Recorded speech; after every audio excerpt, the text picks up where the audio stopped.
বৃহস্পতিবার রাজধানীর শহীদ ভগৎ সিং যুব আবাসে রাজ্য শিশু সুরক্ষা কমিশনের উদ্যোগে এক রাজ্য ভিত্তিক কর্মশালার আয়োজন করা হয়। জুভেনাইল জাস্টিস অ্যাক্টের বিভিন্ন বিষয় নিয়ে এই কর্মশালায় বিস্তারিত আলোচনা করা হয়। কর্মশালায় উপস্থিত ছিলেন অবসরপ্রাপ্ত বিচারপতি এস.জি. চট্টোপাধ্যায়, সমাজ কল্যাণ ও সমাজ শিক্ষা দপ্তরের অধিকর্তা তপন দাস, রাজ্য শিশু সুরক্ষা কমিশনের চেয়ারপারসন জয়ন্তী দেববর্মা, সদস্য চামেলি সাহা সহ অন্যান্যরা। এই কর্মশালায় বক্তব্য রাখতে গিয়ে রাজ্য শিশু সুরক্ষা কমিশনের চেয়ারপারসন জয়ন্তী দেববর্মা জানান, শিশুদেরকে বড়দের মতো করে বিচার করলে চলবে না। তাদের যত্ন এবং সুরক্ষার উপর ভিত্তি করে 2015 সালে জুভেনাইল জাস্টিস অ্যাক্ট গঠিত হয়েছে। 2016 সালের 15 জানুয়ারি থেকে এই অ্যাক্ট সারা দেশে কার্যকর করা হয়েছে। এই অ্যাক্টের মূল লক্ষ্য হলো শিশুদের মতো করে বিচার করতে হবে শিশুদেরকে।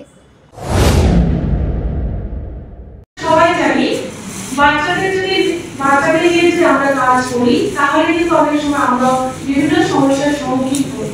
সেই রূপে একটি সমস্যা হলো যেমন বিভিন্ন বাচ্চারা বিভিন্ন অপরাধ করে, তো সেই বিষয়ে আমাদের পরিষ্কার একটি ধারণা থাকা দরকার সবার।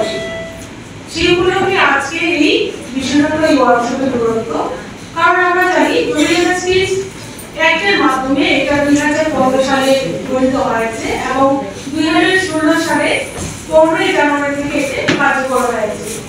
এটা করার একমাত্র কারণ হলো শিশুদের সব বিষয়ে সুরক্ষা করা এবং শিশুরা যারা অপরাধী 16 থেকে 18 বছর তাদেরকে বিচারের ব্যবস্থা অন্যদের মতো না করে তাদের মতো করে বিচার করার জন্য কিন্তু এই আইনটি তৈরি করা হয়েছে।